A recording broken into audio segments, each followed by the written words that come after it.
नमस्ते, म दीपक विष्ट। परिवर्तन आफूबाट सुरुवात गर्नुपर्ने हुन्छ। यदि तपाईले आफ्नो जीवनमा यी 5 वटा एमहरूमा कन्ट्रोल गर्न सक्नुभयो भने तपाईको जीवन सदैव खुसी, सफल र एउटा सरल जीवन बन्नेछ।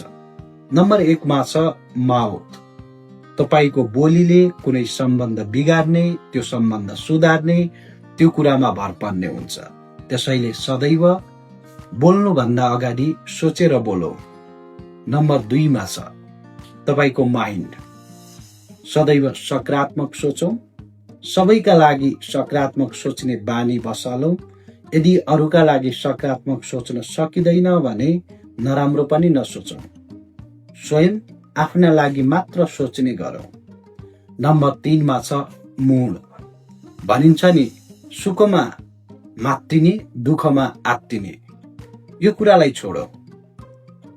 त्यसैले हामी आफ्नो लाइफको डिसिजनहरू हाम्रो परिस्थिति अनुसार, हाम्रो मुड अनुसार लिइरहेका हुन्छौँ। जहिले पनि परिस्थिति अनुसार डिसिजन लिने काम नगरौं, आफ्नो विवेकले डिसिजन लिने गरौं। र नम्बर 4 मा छ मनी। पैसा बिना यहाँ जीवन कटाउन गाह्रो छ।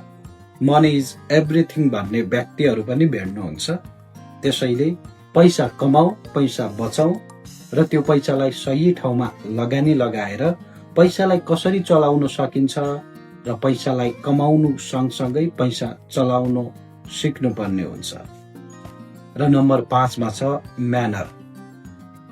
तपाईको व्यवहारले तपाईको व्यक्तित्वलाई पहिचान गर्छ। त्यसैले सदैव नम्र स्वभाव, सम्मानजनक व्यवहार सबैलाई गर्ने गरौँ। यी 5 वटा कुराहरूमा तपाईले कन्ट्रोल गर्न सक्नुभयो भने अवश्य पनि तपाई खुशी जीवन, सुखी जीवन र एउटा सफल जीवन अवश्य जिउनुहुनेछ। धन्यवाद।